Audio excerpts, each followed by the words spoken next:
Good morning po mga kapatid. Kakaway naman kung naririnig niyo po ako. Yan, praise the Lord. Sa mapagpalang umaga po mga kapatid dyan sa Isabela City at dyan sa Katayngan. Praise the Lord. At nandito po tayo sa presensya ulit ng ating Panginoon sa pamamagitan po ng Bible study na ito. Kaya bago po tayo magsimula, pwede po bang samahan niyo ako muli sa isang maikling panalangin.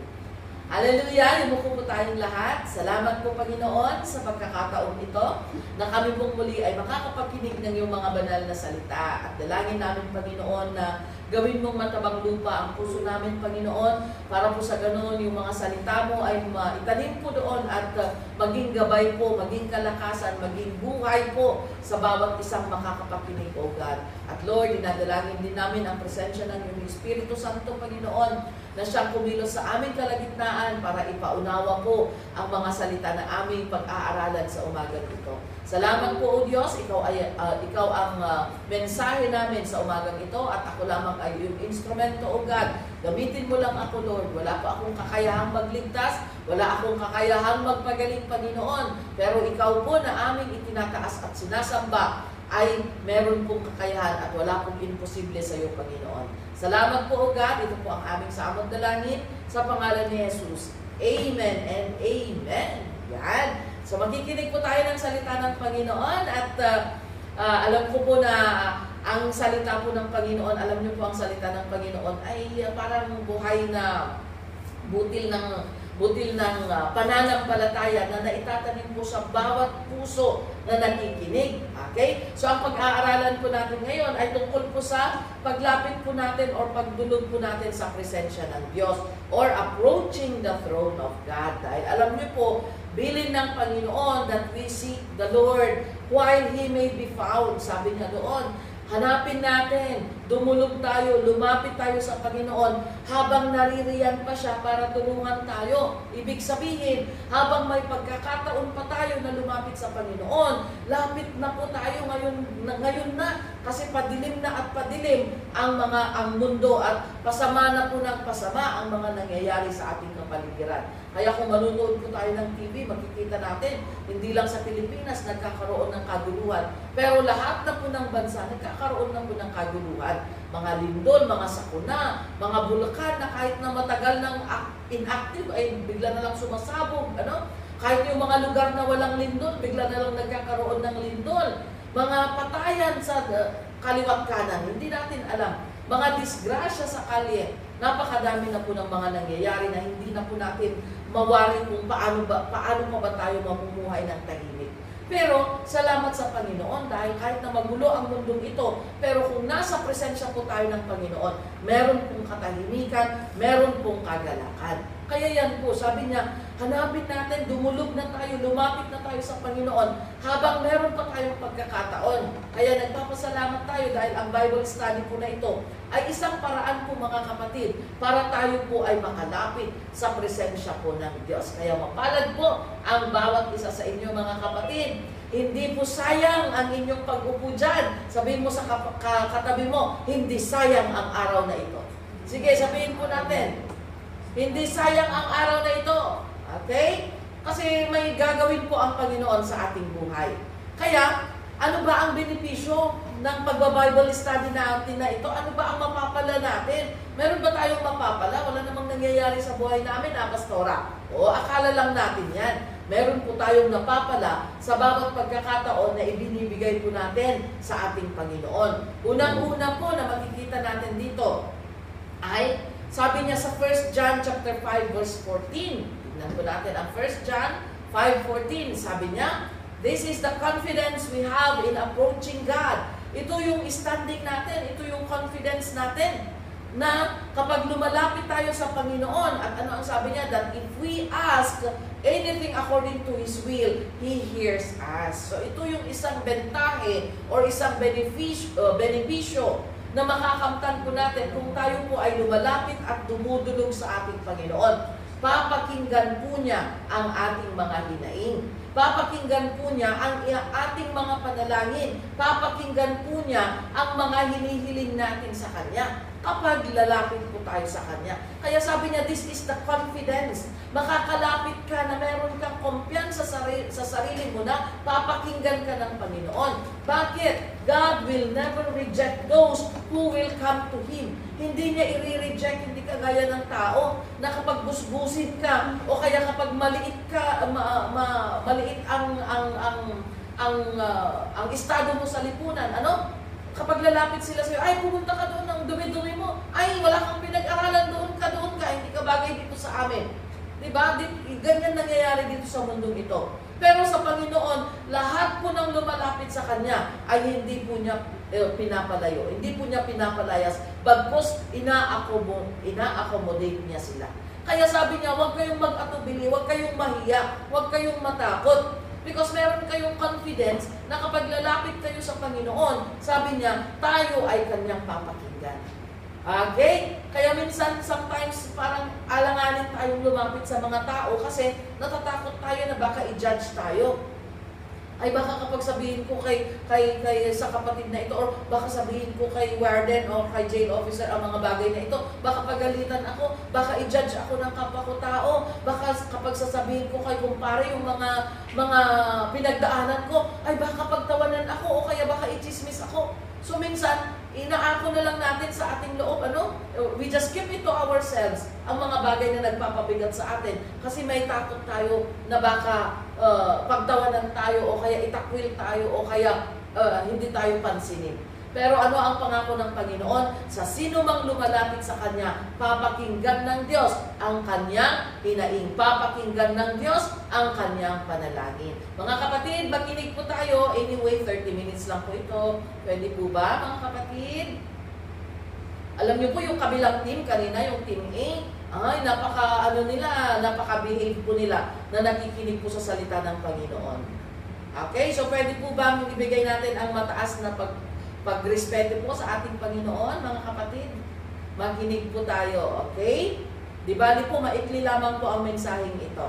Okay, ang ikalawang bagay na gagawin ng Panginoon sa bawat isang lumalapit sa Kanya ay nasa 2 Chronicles chapter 7 verse 14. Ano ang sabi niya sa 2 Chronicles chapter 7 verse 14? Sabi niya dito, if my people who are called by my name will humble themselves and pray and seek my face and turn from their wicked ways, then I will hear from heaven and I will forgive their sin and will heal their land. Ano po ang sinasabi ng Panginoon dito?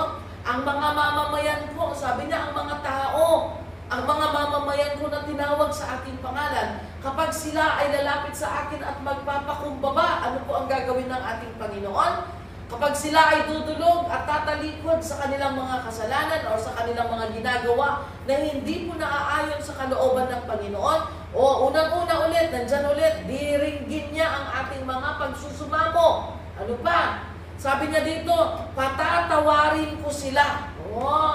Kaya tignan ninyo, meron pong benepisyo kapag tayo po ay lumalapit. Alam niyo po, kung hindi mapapatawad ang ating kasalanan, hindi po tayo pupunta sa langit. Kung hindi po mapapatawad ang ating mga kasalanan, mananatili po tayong kaaway ng Diyos. Pero sabi niya, kapag lalapit tayo na merong pagsusumamo at merong mapagpakumbabang puso at nagsisisi tayo sa ating mga kasalanan at tatalikuran natin ang mga bagay na hindi po nakakaaya sa Panginoon, unang-una, diringgin niya ang ating mga hinaing. Diringgin niya ang ating pagsusumamo at patatawarin niya tayo.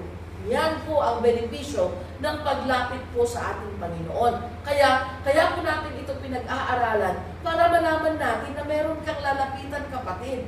Kapag itinakwil ka na ng lahat, ikaw na ay wala nang saysay ang buhay mo para sa ibang tao. Sa Panginoon may halaga ka. Pinag-aaralan natin ito dahil marami ang nadidepress. Dahil akala nila, sila na lang ang nabubuhay. Solo na lang nila, wala na silang kaakibat, wala na silang kakampi, wala nang makikinig sa kanila dahil sa simpleng kasalanan na kanilang ginawa. Kaya sa salita ng Diyos, malalaman mo ang value mo. Malalaman mo ang halaga mo. At ikaw, kapatid, mahalaga ka sa Panginoon. Bakit? Tinubos ka ng kanyang dugo. Si Jesus mismo na anak ng Diyos, namatay para sa ating lahat. Sa pamamagitan ng kanyang dugo, hindi po dugo ng baboy, hindi po dugo ng manok, mga kapatid, ang tumubos sa buhay ng bawat isa. Dugo po ni Kristo. Kaya nararapat lamang po mga kapatid na ibigay natin yung kataas-taas ang respeto. Alam nyo, di ba kapag darating dyan yung pinakamataas na officer, kunwari darating si General, di ba, sasabihin ng jail warden sa inyo, walang mag-extra movement, walang magulo, kasi makikita tayo ni General. Ano ang mangyayari kung kunwari, sige, dadaan si General, tapos chismis tayo ng chismis, walang pumapansin kay General, walang nagpe-pay attention sa sinasabi ni General. Ano ang mararamdaman ni General? Baka ilagay kayo lahat sa Bartolina. Bakit? Dapat irespeto siya kasi sa kanyang posisyon. At ganun din po mga kapatid, ang hinihiling ng Panginoon sa atin. Respeto at kataas-taasang pagpupuri ang hinihiling ng Diyos para po sa atin. Bakit? Ang taong hindi kanya kayang iligtas. Ang Panginoon kayang-kaya kanyang iligtas. God can answer your prayer. Ano man ang hinihiling ninyo sa mga kaso ninyo, kayang-kayang tugunin ng Panginoon yan.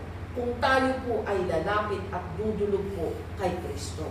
Amen? Kaya sabi niya, kung tayo po ay magsusumamo, tayo po ay magpapakumbaba, kailangan po ng pagpapakumbaba mga kapatid. Kung lalapit po tayo kay Kristo at hindi ka mapagpakumbaba, for example, akala mo alipin mo si Jesus, sasabihin mo, Lord, gusto ko ng ganito, Lord, gawin mo to, Lord, ganito sana, Lord, ganito ang gusto kong gawin mo sa buhay ko. Ay, parang ikaw ba ang mas mataas kaysa kay Jesus? Ay, hindi pwede. Kailangan po magpakumbaba tayo at talagang magsumamo sa Panginoon na, Lord, patawarin mo ako, Lord, tulungan mo naman ako sa kaso ko. Laging nadidelay, Panginoon, wala na akong pag-asa. Lord, tulungan mo naman ako, makiusap ka naman sa naghabla sa akin, Panginoon, kasi aksidente naman yung nangyari. Lord, tulungan mo naman ako sa pamilya ko, kasi itinakwil na nila ako, hindi nila naiintindihan. Imposible ba na gawin ng Panginoon yon? Hindi po. Para sa sino mang lumalapit sa Diyos, pinapakinggan po ng Panginoon ang bawat hinaing mo. Kung meron po tayong magpakumbabang puso at magsisisi po tayo at tatalikuran po natin ang ating mga kasalanan o mga gawa na hindi po kaaya-aya sa ating Panginoon. Ano pa ang gagawin ng Panginoon? Dirigin niya ang ating mga panalangin. Patatawarin niya tayo. Ano pa? And I will heal their land. Sabi niya, pagpapalain ko ang kanilang mga lupain o pagpapalain ko ang kanilang mga buhay. Pagpapalain ko ang kanilang mga trabaho, pagpapalain ko ang kanilang mga sitwasyon, pagpapalain ko ang kanilang mga pamilya. Minsan kailangan, hindi lang po sakit ang nangangailangan ng kagalingan. Minsan yung buhay natin mismo, yung kabuuan ng buhay natin, nagkagulo-gulo, nagka-leche-leche, ang dami-daming pagulong, hindi mo alam kung paano mo aayusin. Kailangan mo ng kagalingan, kapatid. At kayang-kayang pagalingin ng Panginoon ang buhay mo.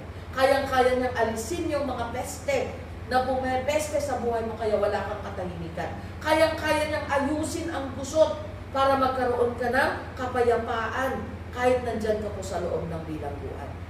Sabi ng Panginoon, I will heal their land. Babaguhin ko at pagpapalain kong muli. Lupain, inihalin tulad sa isang lupain.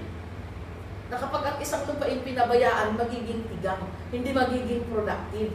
O kaya kahit magtanim ka ng magtanim sa isang lupain na hindi maayos, hindi tumutubo yung tinatanim mo, desolate siya. Kasi patay na lupain yan. Pero ano ang sabi ng Panginoon? Pagpapalain ko muli ang lupain na yan. At yan po, dyan ko inihahalin tulad ang buhay ng bawat isa sa atin. Patay para tayong patay na lupain. Walang saysay ang ating buhay sa lahat ng pagkakamali na ating nagawa. Pero sabi ng Panginoon, kayang-kaya kong ayusin, kayang-kaya kong ulit pagpalain ang buhay na yan na naging tigang, ang lupa na yan na naging tigang. Amen? So ganyan po ang pagmamahal ng ating Panginoon. Napakadakila po ng Diyos. Pero ang hinihiling lang niya na gagawin natin ay lumapit tayo sa Kanya ng buong puso at may pagpapakumbaba. Amen? Yan lang ang gagawin natin. Hindi natin kailangan kopyahin yung ginawa niya na pagpapalo sa ating mga sarili. Hindi natin kailangan sugatan ang ating sarili para sabihin na, Lord, nagsisisi ako. Hindi kailangan yan. Kasi ginawa na yan ni Kristo, natapos na. Sabi niya, it is finished. Nung namatay siya sa cross, sabi niya, it is finished. Tapos na ang sakripisyo para sa lahat. Hindi na po kayang ulitin ng tao. Amen? Ang gagawin lang po natin ay tanggapin natin siya bilang Diyos at tagapagligtas natin. Sundin natin ang kanyang kalooban. Lumapit tayo sa trono niya at hindi po niya tayo ipagtatabuyan. Yan po ang Diyos na sinasamba natin sa oras na ito, mga kapatid. Amen? Ano pa ang gagawin ng Panginoon sa atin? In Isaiah chapter 55 verse 3, makikita po natin dito. Ano pa ba ang benepisyo, Pastora, ng pagbabible study na ito? Na lagi na lang kaming nakaupo dito, nakikinig. Mayroon bang saysay?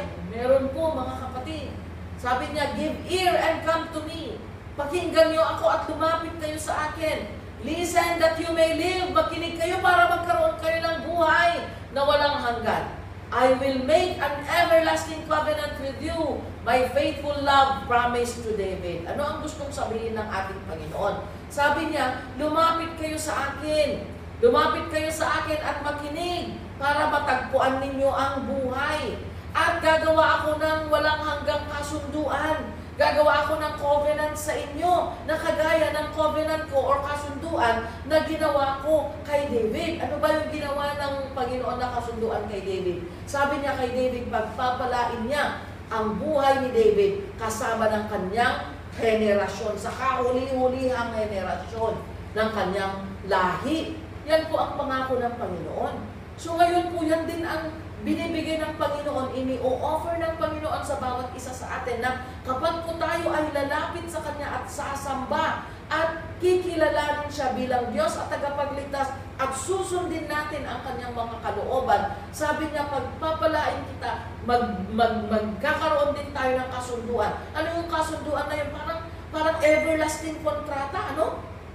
Kasunduan na pagpapalain ng Panginoon ang buhay mo kasama ng pamilya mo hanggang sa kahuli-hulihang lahi mo.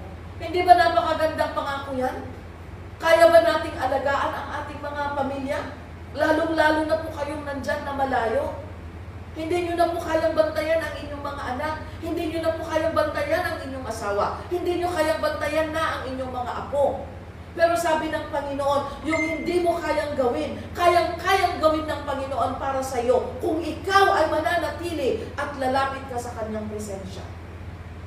It is kasunduan. Sabi niya, salita ng Panginoon yung binasa po natin, na kapag lalapit po tayo sa Panginoon, gagawa siya ng kasunduan na siya mismo ang mag-aalaga sa mga mahal mo sa buhay na hindi mo kayang alagaan, lalong-lalo na at nandyan ka sa loob ng bilangguan. Maaaring once in a while dadalaw ang ating mga pamilya. Maaaring dinadalaw ka ng iyong mga pamilya. Kapag dadalaw sila, pinagsasabihan mo sila, maaaring sinasabi mo, "O mga anak, huwag niyong ulitin ang ginawa ko, huwag niyong ulitin ang ginawa ni mama, huwag niyong ulitin ang ginawa ni papa, huwag niyong ulitin kuya, ate, huwag niyong ulitin ang ginawa ko para hindi kayo mapunta dito." Maaaring pinagsasabihan natin sila habang sila ay dumadalaw. Pero paglabas nila, wala ka ng kontrol na naman sa kanila. Maaaring ang demonyo pwede silang paglaruan. Pero ano ang sabi ng Panginoon? Sa bawat lumalapit sa Panginoon, gumagawa siya ng kasunduan na siya ang magbabantay at mag-aaruga at mag-aalaga sa mga mahal mo sa buhay na hindi mo kayang alagaan dahil wala kang kapasidad. Lugi ba tayo sa ating pagdalo sa Bible study? Lugi ba tayo sa ating paglapit sa Panginoon? Hindi po, kapatid. May kasunduan na ginagawa ang Panginoon sa bawat pag-upo mo dyan at pagbukas mo ng tenga mo para mapakinggan mo ang salita ng Diyos. Gumagawa ng kasunduan ang Panginoon na alagaan ang pamilya mo, na pinakamamahal mo, na hindi mo kayang alagaan ngayon. Kaya kapatid, huwag nating sayangin. Huwag nating sayangin ang mga pagkakataon na ibinibigay ng Panginoon sa atin. Ang Bible study natin ay isang oras at kalahati lang. Sa maikling panahon, na mangungusap ang Panginoon sa bawat isa sa atin sa pamamagitan ng kanyang salita. Ibigay natin ang ating buong puso dahil sabi niya, sa bawat mangungusap, sa bawat lalapit sa kanya, diringgin niya ang hinaing ng kanilang mga puso. At alam nyo, even yung hindi natin mabigkas na mga kailangan natin, alam ng Panginoon. Kayang-kayang basahin ng Panginoon ang ating isip. Even yung hinaing mo na hindi mo mabigkas dahil hindi mo alam kung paano mo hihilingin sa Panginoon. Sabi ng Panginoon, alam ko ang nasa inyong mga puso. Sa bawat pagpatak ng luha ninyo, alam ng Panginoon yan. And sabi niya sa kanyang alagad sa mga Israelitas na mga tao niya, sabi niya, I am concerned about their suffering. Nakikita ko ang luha ng bawat mga anak ko. At I am concerned sa kanilang mga paghihirap. Kung akala mo wala ng mga taong concern sa'yo, sa akala mo dahil napariwara ang buhay mo, nagkamali ka ng minsan, akala mo wala nang saysay ang buhay mo, wala nang may concern sa'yo, wala nang may gusto sa'yo, o wala nang nagmamahal sa'yo. Pinag-aaralan natin ang salita ng Diyos. Mahalaga ka sa Panginoon, kapatid. God is concerned with you. At ang hinihintay lang ng Panginoon, ang paglapit lang natin sa Kanya, paglapit natin sa Kanyang trono. Amen? Hallelujah. Napakabuti po ng ating Diyos. Ano pa ang benepisyo na makukuha po natin habang tayo po ay lumalapit sa Diyos? In Psalms chapter 65 verse 4, ang second to the last verse na po natin ito. Psalm 65 verse 4, ano ang sabi niya? Blessed are those you choose and bring near to live in your courts. We are filled with the good things of your house, of your holy temple. Ano, sabi niya dito, mapalad ang mga tao na pinapalapit mo sa iyong trono, Panginoon. Mapalad ang mga tao na ina-accommodate mo sa iyong presensya dahil they will lack nothing. Pagpapalain sila. Wala na silang hahanapin pa dahil kumpleto na po ang pagpapala na ibibigay ng Panginoon sa bawat isang lalapit sa presensya ng Panginoon. Alam niyo po, ang pagpapala hindi lang po pera, hindi lang po material na bagay. Ang kalusugan mo, pagpapala ng Diyos yan. Amen? Ang buhay mo ngayon na may hininga ka pa, pagpapala ng Panginoon yan. May dumadalaw sa iyo, pagpapala ng Panginoon yan. Ilan ba ang umiiyak na PDL dahil wala silang dalaw? Ikaw ang dami mong dalaw. Pagpapala ng Panginoon yan. Amen? Kung napapalakas ka kahit na walang nakikibuhat sa burden mo, at malakas ka, kaya mo, nakaka-smile ka pa rin, ay pagpapala ng Panginoon yan.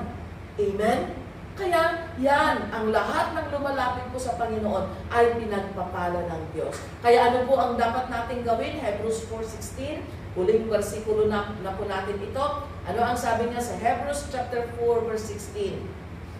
Let us then approach God's throne of grace. Sabi niya, let us then approach God's throne of grace with confidence so that we may receive mercy and find grace to help us in time of our need. Huwag tayong mag-atubiling lumapit sa trono ng maawaing Diyos, sabi niya, upang matanggap natin ang awa at biyaya na makakatulong po sa atin sa panahon ng pangangailangan. Kaya natin pinag-aralan kung ano ang benepisyo ng paglapit sa Panginoon para po huwag tayong mag-atubili, huwag tayong maging, anong tawag nito?